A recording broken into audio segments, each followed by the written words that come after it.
So abuse is a very high cause of childhood trauma. So we may be abusing our child sexually or even physically. So when we keep on doing this abuse to this child, we are bringing some sense of adaptation. The child now adapts to this scene, they adapt to this situation, and even find negative ways of adapting to the world through these experiences. So I'm giving an example of sexual abuse. So maybe you underwent incest at some point, and you were not able to emotionally share with your parent. So you stay with that thing, you hold it back until you're now grown, and you were not able to share this experience. You were not able to clean your heart, let me say that. You were not able to bring it out. And you grow up confiding yourself, thinking that everyone is an abuser around you. You're not able to interact because of the fear of that action that went through in your childhood years. So abuse is just basically a major cause of childhood trauma. Wow. Another thing is also addiction.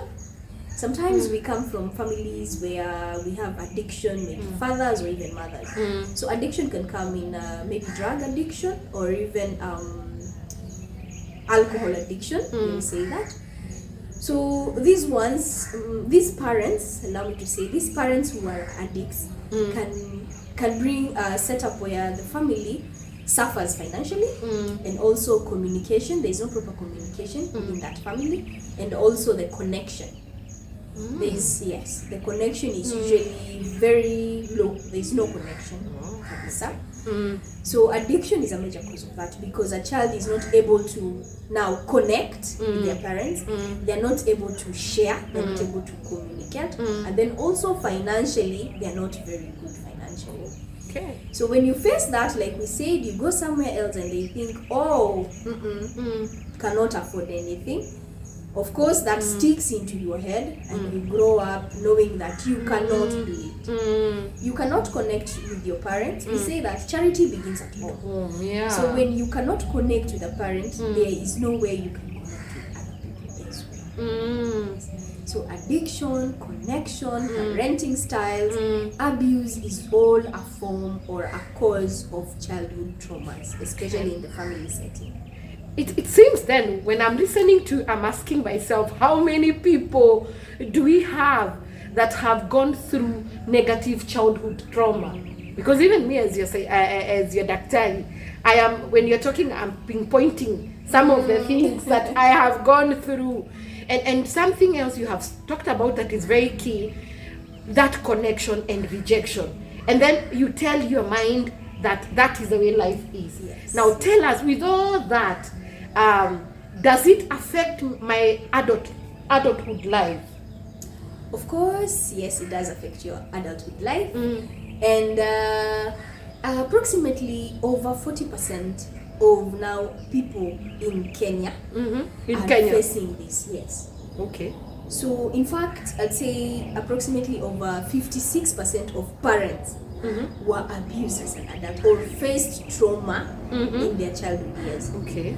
So when they grow up and maybe have kids, these are the same things they are bringing now to their parenthood. So a lot of people are being abused, overly millions, or I'd say in a group of 3, then 2 of them have been abused or are facing childhood traumas. That's a big number. That's a very big number. That's a big number. If 40% of people in Kenya have gone through the abuse and now they are projecting it to their children, to the adults now life, and now they project it back to their kids, meaning this is a vicious cycle.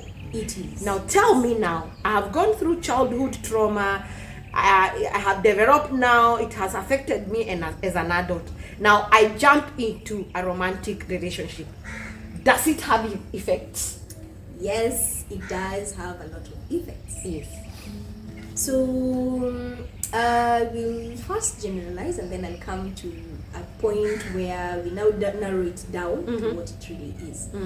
So among the effects that are coming out, or the impacts, these are now lifelong impacts, mind you. So these impacts are maybe like addiction. We either tend to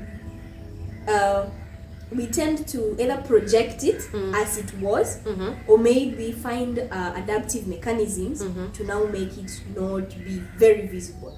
You know, so one, we can be addiction, just like our addictive parents before. Or they can even be offenders, sexual offenders most of the times, especially these people could be pedophiles. I'm not saying all of them are pedophiles, I'm saying they could be pedophiles. We have problems in isolation and social interactions, very much.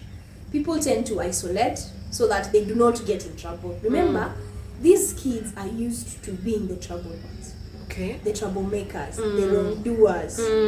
So they usually tend to isolate themselves from social surroundings so that they can escape that. These people could also face severe mental incapabilities like depression, anxiety. Also, these people could face fears, a lot of fears. We tap them anxiety, but say phobias. Very intense phobias, especially to social surroundings. Also, they could engage in now, what are they called? They are called harmful coping mechanisms, you know, like... negative coping mechanisms. Yes, the negative coping mechanisms.